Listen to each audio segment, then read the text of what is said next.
Have you ever looked at someone born between 1965 and 1980 and wondered, why are they so incredibly calm?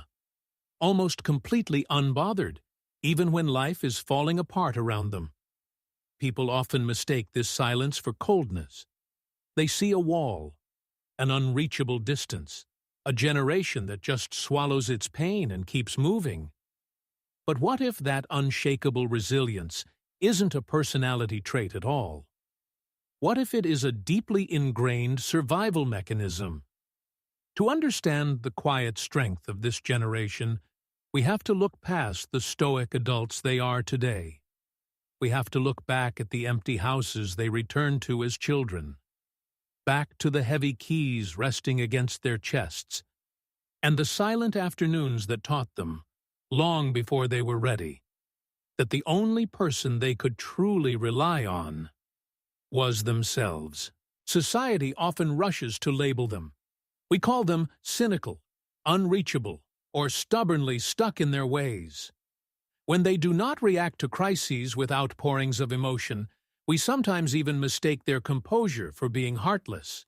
But that label is deeply unfair. That emotional distance you might feel from them is not an innate personality flaw. It is a carefully forged suit of armor. In the grand timeline of history, they are the forgotten middle children. They found themselves squeezed between two incredibly loud eras.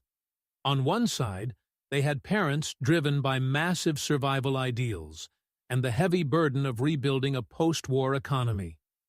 On the other side, they watched the next generation arrive, a generation actively encouraged to broadcast their feelings and celebrate their individuality.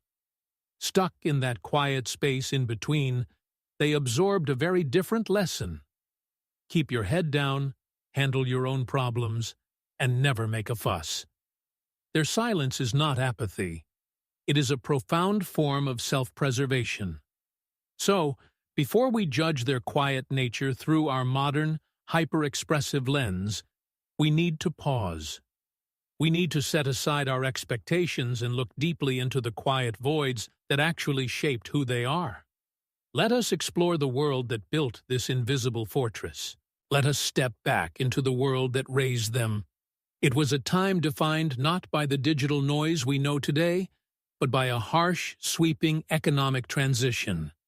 In the years following deep societal shifts and post-war recoveries, survival was not an abstract concept. It was the daily, unforgiving grind. Parents often had to throw themselves into an exhausting cycle of labor just to keep a roof over their heads and food on the table.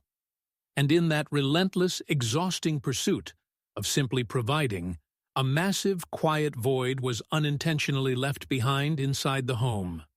There was simply no time and no energy left for emotional companionship or hovering supervision. This immense struggle gave birth to an entire generation of what we call latchkey kids. These were children who wore their house keys on a piece of string around their necks, almost like a heavy, quiet badge of independence. They grew up in the final, fading years of the analog age, entirely without the constant connectivity of mobile phones or the internet. Their psychological space was vast, deeply unsupervised, and intimately lonely. Picture those long, stretched-out afternoons. They were the kids who wandered the neighborhoods, inventing their own rules and navigating their own conflicts, returning home only when the streetlights flickered on in the dusk. When they fell and scraped their knees, there was rarely a panicked adult rushing over with a comforting word. They learned to wash the dirt out of their own wounds and apply their own bandages in total silence. They learned to cook simple, lonely meals in kitchens that echoed with emptiness. That empty house was their strictest, most consistent teacher. It did not offer warm embraces or soothing lullabies. Instead, it offered a profound, unforgettable lesson in absolute self-reliance. As the world around them rapidly shifted into a chaotic, hyper-connected digital era, their internal foundation was already set in stone. The empty house had already taught them the ultimate truth of their youth. If something needed to be done, or if a tear needed to be wiped away, they had to do it themselves. The lessons learned in those quiet, empty rooms did not simply fade away when they stepped into adulthood. Instead, those lessons became the blueprints for a complex, solitary, internal architecture.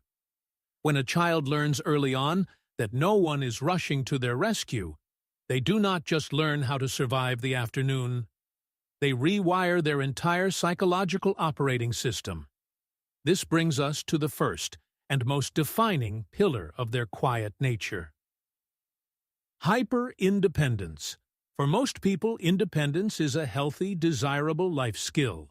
But for the generation born between 1965 and 1980, it is something much heavier. It is a trauma response disguised as capability.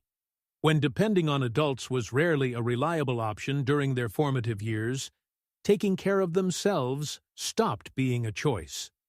It became an unbreakable core belief that whispers to them every single day, telling them, "I am the only person in this world I can truly count on." Their extreme self-reliance is not an act of pride. It is an incredibly heavy, invisible shield. To ask for help, or to drop that shield, means risking a vulnerability they were never taught how to navigate safely. This intense, subconscious need for self-protection bleeds directly into how they connect with others, leading to what psychologists call an avoidant attachment style. Have you ever noticed how nearly impossible it is for them to admit they are struggling? Or how they seem to subtly pull away, or change the subject when conversations become emotionally raw? They are not pushing you away because they do not care. They are doing it because, deep down, the prospect of truly needing someone else feels entirely unsafe. To rely on another person, to expose their deepest wounds, and trust someone else to heal them, threatens to trigger the most painful echoes of their past. The buried fear of being overlooked, or left to handle it alone, just as they did as children.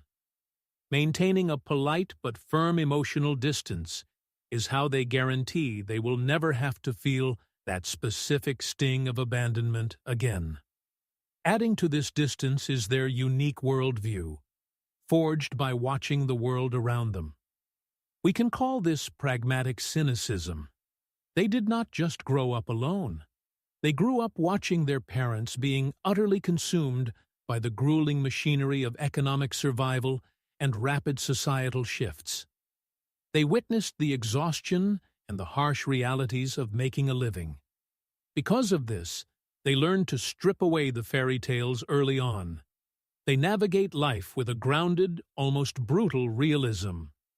By purposely lowering their expectations of society, and especially of other people, they build a protective wall against disappointment. It is a highly calculated emotional defense mechanism. If you expect nothing from anyone, you can never be let down. All of these deeply ingrained defenses culminate in their most remarkable and perhaps their most heartbreaking psychological trait: their capacity for emotional containment. This generation possesses an ability to swallow their pain that is so absolute, it is almost terrifying to witness. While younger generations are constantly encouraged to process their trauma out loud, to vocalize every anxiety, this generation was programmed to pack it all away. They take the stress, the silent grief, the financial fears, and they lock them inside a tightly sealed internal vault. On the outside, the surface of the water remains completely, eerily still, projecting an aura of total control. But beneath that calm exterior, the pressure is immense and constantly building. They are walking around carrying oceans of unspoken burdens, silently holding the weight of their entire world together, without ever making a sound. There is a quiet, tragic curse that comes with being incredibly strong. And it is simply this: no one ever stops to ask if you are in pain. Because this generation has spent their entire lives perfecting the art of hyper-independence. Because they almost never complain, the world around them has made a dangerous assumption. The world simply assumes they can handle it all. And so, society carelessly continues to pile more and more weight onto their shoulders. This leads us to a profound and heartbreaking paradox. The very same children who were forced to raise themselves in empty houses are now trapped in the grueling reality of the sandwich generation. They have become the absolute, unyielding pillars holding up two entirely different worlds at once.